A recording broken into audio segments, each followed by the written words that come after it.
C'est la Bourriou. Bonjour Bruce, bonjour à tous. Votre invité ce matin, Clément Beaune, ancien ministre et aujourd'hui haut-commissaire au plan. Bonjour Clément Beaune. On va venir dans un instant sur la note que vous publiez aujourd'hui qui est consacrée au service militaire, mais je voudrais d'abord vous interroger très rapidement sur l'actualité de ce matin. Vous l'avez vu dans ce reportage, le ministre de l'Intérieur veut restreindre les naturalisations, examen civique obligatoire, autonomie financière évaluée sur 5 ans. Y êtes-vous favorable ? Qu'il y ait des critères exigeants pour acquérir la nationalité, ça me paraît sain. La maîtrise de la langue française, l'adhésion effectivement aux valeurs de la République. Il faut, cela dit, dire toute la réalité. Il y a déjà des critères qui sont difficiles aujourd'hui, ce type de critères d'ailleurs, qui ont été durcis récemment par la loi. Donc c'est une application de notre cadre législatif et républicain. Tout autre chose, François Bayrou a lui une nouvelle idée pour mieux faire passer son budget cet automne, demander directement l'avis des Français par voie de référendum, sauf que cette décision revient au président de la République. Vous l'encouragez à le faire ? Le Premier ministre l'a dit, c'est le président de la République qui décide dans notre Constitution s'il y a référendum ou non. C'est une bonne idée ? Mais le message du Premier ministre, c'est quoi ? C'est de dire qu'il y a un budget qui va être très difficile, sans doute le plus difficile depuis des décennies, et ses choix d'économie, de réduction de dépenses dans certains domaines concernent tous les Français. Et donc l'idée de demander leur avis aux Français me paraît toujours une bonne idée. Après, il y a la question de savoir comment on le fait, il y a des questions juridiques, est-ce qu'on peut faire un référendum sur le budget ? Ça n'a jamais été fait, donc c'est une question pour les experts, c'est une décision ensuite du président. Mais le message clé, c'est qu'il faut absolument qu'on ait sur ce budget un débat plus large que celui qu'on n'a jamais eu. C'est pour ça que le Premier ministre a présenté le cadre de ce budget, tous les efforts qu'il faut faire, la situation budgétaire française, très dégradée par rapport aux pays européens à quelques jours, j'étais à ses côtés, et que maintenant il dit, ce budget 2026, c'est sans doute l'un des plus importants, l'un des plus compliqués. Il faut que, d'une façon ou d'une autre, les Français y soient associés.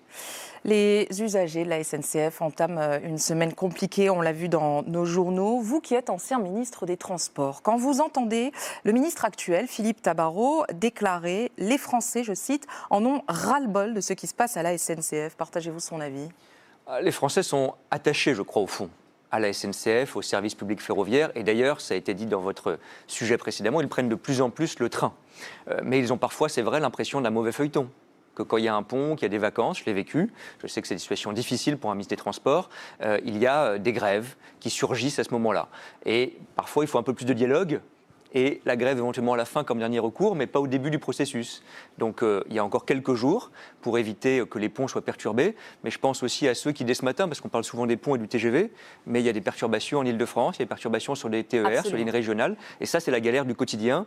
Quand on est ministre des Transports, c'est ça qui nous préoccupe le plus, je sais que c'est le cas de Philippe Tabarot, et c'était ça qui me préoccupait dans ces moments-là aussi. C'est ça qu'il faut éviter dans les heures qui viennent. Venons-en désormais à cette note que vous publiez aujourd'hui. Vous faites donc un état des lieux et vous détaillez plusieurs scénarios.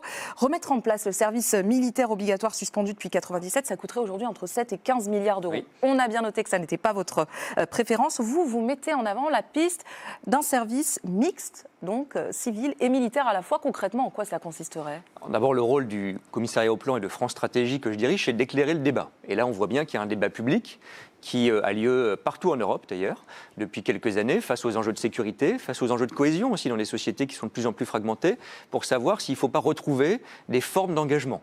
Et puis ensuite, il y a plusieurs options. On essaye d'en faire la pédagogie, soit on fait un service civil, ou un service militaire, et puis on peut imaginer quelque chose de volontaire ou quelque chose d'obligatoire. Il y a des dispositifs en France qui existent, le service civique, le service national universel. Et aujourd'hui, ce que vous proposez, ce que vous expliquez dans cette note, justement ? Oui, alors d'abord on essaie de chiffrer les choses, parce que c'est bien quand il y a un débat que les choses soient un peu éclairées.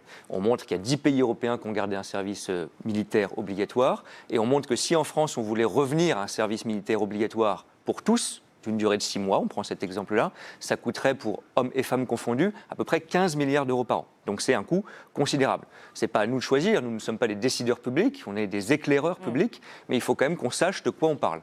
Et puis il y a des options alternatives, effectivement, qu'on essaie de creuser parce qu'on en parle un peu moins.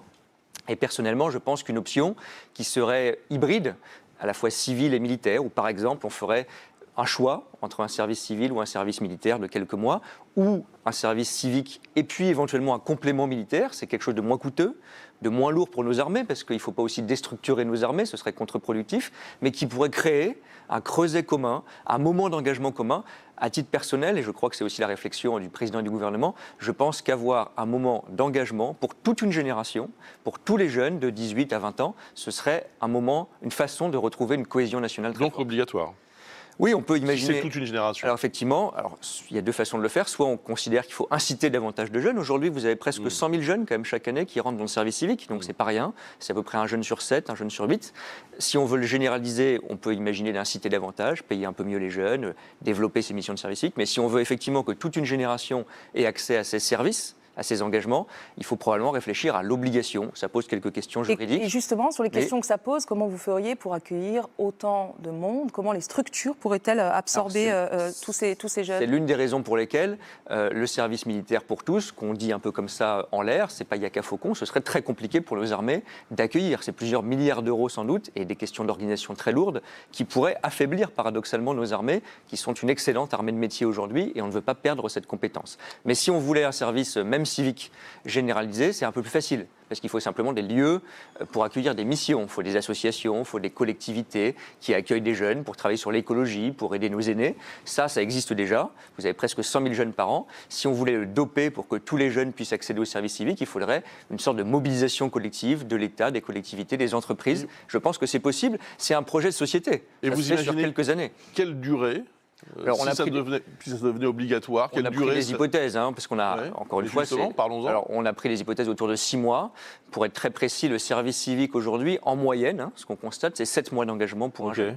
Donc, on a pris pour chiffrer nos hypothèses des durées comparables, 6 à 7 mois, qui sont, dans beaucoup de pays européens, ce qu'on observe pour l'engagement en service civique. Donc, si, entre 18 et 25 ans, chaque jeune consacrait quelques mois, autour d'un semestre, à un service civique, ça coûterait à la société autour de 3 milliards d'euros organisés à peu près. Ce serait une bonne idée de référendum, ça, la généralisation du là aussi, c'est toujours pareil, c'est un choix qui relève du président, mais c'est en tout cas un débat de société, et on évoque cette hypothèse.